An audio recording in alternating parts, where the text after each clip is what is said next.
క్రీస్తులో నూతన సృష్టిగా జీవించటం అంటే ఇది. క్షమాగుణాన్ని కలిగి ఉండాలి. నీ శత్రువులను ప్రేమించు, నిన్ను హింసించు వారి కోసం ప్రార్థించమన్నాడు ప్రభు. ఒకరు నీ చెంపపై కొడితే రెండో చెంప చూపించమన్నాడు క్రీస్తు ప్రభు. అది నూతన సృష్టి.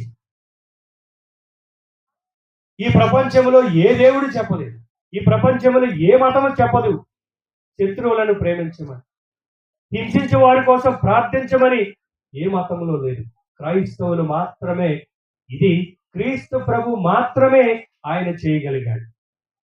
లూకాసు వార్త 23వ అధ్యాయము 34 వచ్చిన వాళ్ళు అందరికీ తెలుసు. క్రీస్తు ప్రభు శిలువలో మహా ఆవేదన పడుతూ ఆయన పలికినటువంటి మొట్టమొదటి పలుకు, తండ్రి వీరేమి చేస్తున్నారో వీరు ఎరుగరు, వీరిని క్షమించమన్నాడు. సహజంగా స్లేవలో ఆరాట పడుతున్నటువంటి వారు, స్లేవలో అటువంటి అవమానాన్ని పొందినటువంటి వారు సహజంగా ఆ రోజుల్లో ఎవరిని దూషించేవారు తెలుసా? స్లేవలో అంటగొట్టబడినటువంటి వారు, పండుపోతులు, శిక్ష పడినటువంటి వారు ఎవరిని దూషించేవారంటే వారికి జన్మనిచ్చినటువంటి తల్లిదండ్రులు. ఎందుకు నా జన్మనిచ్చావు, ఎందుకు నా కర్మ, ఈరోజు నేను స్లేవలో ఆరాటపడుతూ ఉన్నాను, ఒక బందీగా, ఒక దోషిగా నేను ఇక్కడ వేలాడుతూ ఉన్నాను. నాకు జన్మనిచ్చినటువంటి తల్లిని, తండ్రిని దూషించేవారు. నిస్సహాయ స్థితిలో ఉన్నటువంటి వాడు, తన స్నేహితులు ఎవరు నన్ను ఆశ్రయించడం లేదు, నన్ను పలకరించడం లేదు, నన్ను రక్షించడానికి రాలేదు అని స్నేహితుల్ని దూషించేవారు.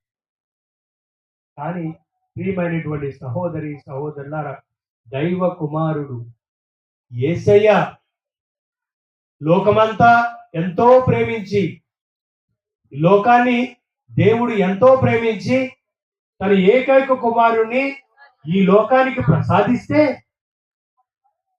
ఆయన సర్వమానవాళిని రక్షించడానికి స్లేవలో అంటగొట్టబడ్డాడు. యూదుల చేత అనేకమైనటువంటి మాటల ద్వారా ఉమ్మేయబడ్డారు, ఈట చేత పడబడ్డారు, ముళ్ళ కిరీటం పెట్టబడ్డారు, రాతి స్తంభానికి కొట్టబడ్డారు. కానీ ఆయన పవిత్రమైనటువంటి నోటి నుండి వచ్చినటువంటి పలుకు, వీరేమి చేస్తున్నారో వీరెరుగరు, వీరిని క్షమించమన్నాడు. ప్రియమైనటువంటి సహోదరులారా, అదే క్రైస్తవులమైనటువంటి మనము నూతన సృష్టిగా మనము ఉండాలి. ఈ రోజుల్లో మనం ఎక్కడ చూసినా పగలు, కక్షలు, ఒకరినొకరు తిట్టుకోవటం, ఒకరినొకరు పొడుచుకోవటం, ఒకరినొకరు చంపుకోవటం, ఇదే కదా మన జీవితానికి. ఇదే నా నూతన సృష్టి, ఇదే నా క్రీస్తు ప్రభులో మనం జీవిస్తూ ఉన్నామంటే. ఇతర సంఘాలని, ఇంకొక సంఘాన్ని దూషించడం, చెడ్డగా మాట్లాడటం, క్రైస్తవులు అంటే మనల్ని, కథోలికలం అంటే మరియ తల్లిని దూషించటం,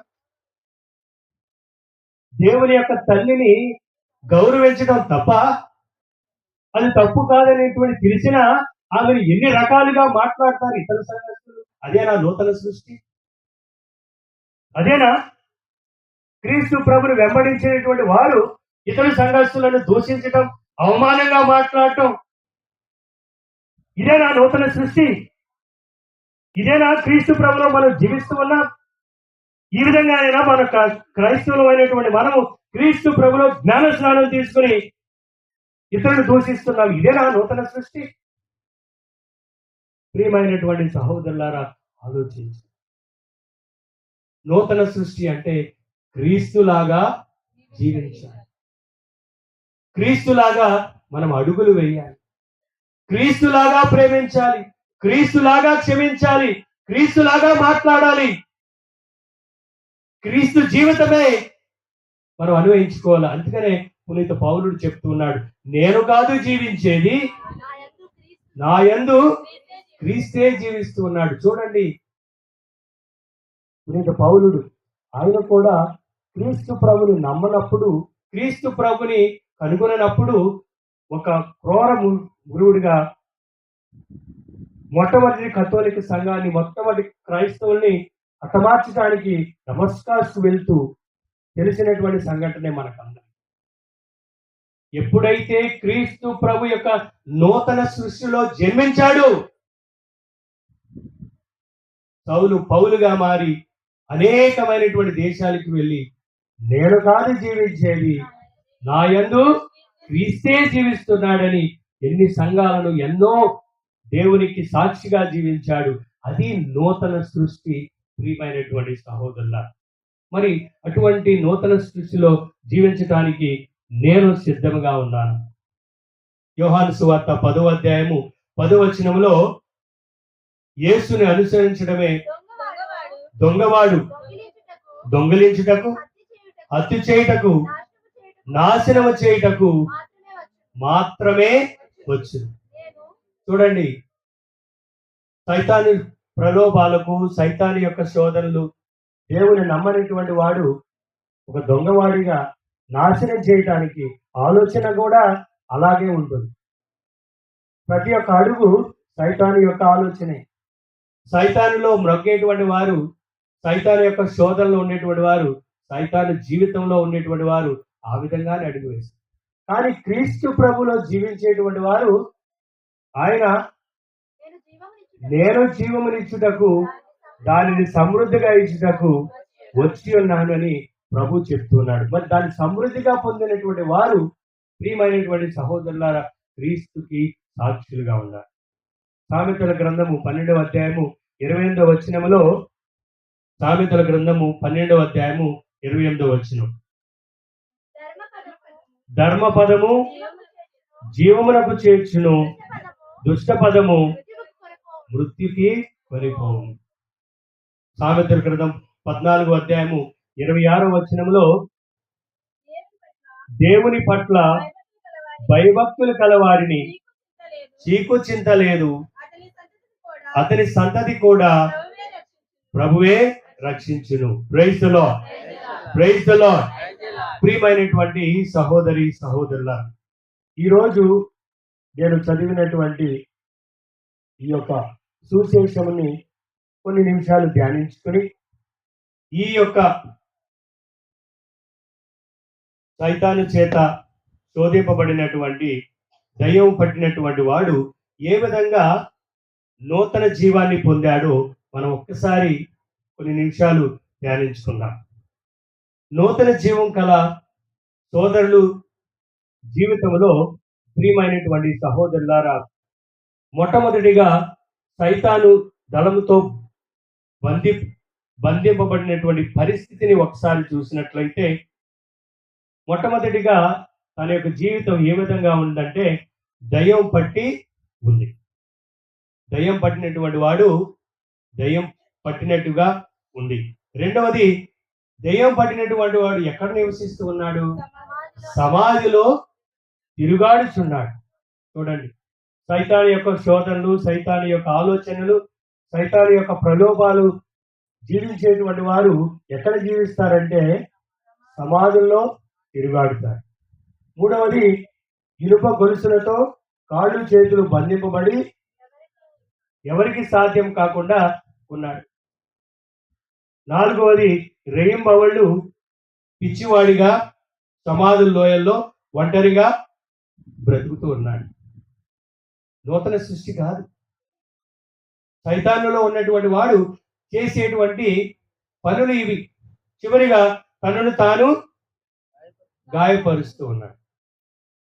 సైతాను ప్రలోభాలలో, సైతానులో జీవించేటువంటి వారు తనను తాను గాయపరుచుకుని ఇతరులు కూడా గాయపరుస్తారు. కానీ క్రీస్తు ప్రభులో ఆయనను రక్షించినప్పుడు, క్రీస్తు ప్రభులో నూతనంగా జన్మించినప్పుడు ఆయన జీవితంలో జరిగినటువంటి విషయాన్ని ఒకసారి గమనించినట్లయితే, మొట్టమొదటిగా యేసులో నూతన జన్మం ఏ విధంగా వచ్చిందంటే, దయ్యాల దళం నుండి విడుదల పొందాడు. Praise the lord, praise the lord. క్రీస్తు ప్రభులో జీవించేటువంటి వారు, క్రీస్తు ప్రభులో జ్ఞాన స్నానం తీసుకునేటువంటి వారు మన యొక్క జన్మ పాపము నుండి, కర్మ పాపము నుండి తొలగింపబడి క్రీస్తులో జీవిస్తాం. తిరుసభలో పవిత్రులుగా మనల్ని క్రీస్తు ప్రభువే నిలబెడతాడు. ఈరోజు ఈ యొక్క సుశేష పట్టణంలో దెయ్యాల దళము నుండి ఈ యొక్క వ్యక్తి విముక్తి పొందాడు. రెండవది, మంచి వస్త్రాలు ధరించాడు. నూతన వస్త్రాన్ని ధరించాడు. అప్పటి వరకు దయ్యం పట్టినటువంటి వారు చిరిగిపోయినవి, ఎటువంటి బట్టలు లేకుండా ఈ యొక్క సమాధి దొడ్డుల్లో పిచ్చివాడిగా తిరిగాడు. కానీ క్రీస్తు ప్రభుని తెలుసుకుని క్రీస్తు ప్రభులో జన్మించినటువంటి వాడు నూతన వస్త్రాన్ని ధరించాడు. మూడవది, స్వస్థత, విడుదల పొందాడు. క్రీస్తు ప్రభు అతన్ని స్వస్థపరిచాడు, నూతన పరిచాడు. యేసును అనుసరిస్తానని ప్రకటించాడు. క్రీస్తు అతన్ని తన సువార్థికుడిగా చేశాడు. ప్రియమైనటువంటి సహోదరులారా, అది నూతన సృష్టి. క్రీస్తు ప్రభులో నూతన సృష్టిగా పరిగణింపబడటం మనము తెలుసుకోవాలి. ప్రియమైనటువంటి సహోదరులారా, మన యొక్క బైబిల్ గ్రంథంలో అనేక మంది నూతన సృష్టిగా సృష్టింపబడ్డారు. క్రీస్తు ప్రభుని కనుగొన్న తర్వాత పొట్టి చెక్కయ్య మేడి చెట్టు ఎక్కాడు. ప్రభు ఆహ్వానించాడు, నేడు నీ ఇంటికి నేను రక్షణ వచ్చిందని చెప్పాడు. ఎందుకంటే జక్కయ్య ప్రభుని ఇంటికి ఆహ్వానించాడు. ఆయన జీవితంలో నూతన సృష్టిగా కుటుంబం అంతా రక్షింపబడింది, నూతన సృష్టిగా ఏర్పాటు చేయబడింది. సమరయ స్త్రీ క్రీస్తు ప్రభుని కనుగొని దప్పిక కొనకుండా ఉండటానికి ఆ నీరు నాకు దయచేయమని ప్రాధేయపడింది, నూతన సృష్టిని పొందింది. చెరసాలలో ఉన్నటువంటి ఫిలిప్పు, పౌలు నూతన సృష్టిగా ఉన్నారు. సిలాసు, జైలు అధికారులు పరివర్తన చెందారు. వీరంతా నూతన జన్మాన్ని, నూతన సృష్టిగా మరల్చబడ్డారు. తద్వారా ప్రియమైనటువంటి సహోదరులారా, ఈరోజు మనము నూతన సృష్టిగా జీవించడం ఎలాగా, నూతన సృష్టి అంటే ఏమిటి అని ధ్యానించాం. మరి తనకు అనుగుణంగా జీవించడానికి మనము ప్రయత్నిద్దాం. Praise the lord, praise the lord, praise the lord.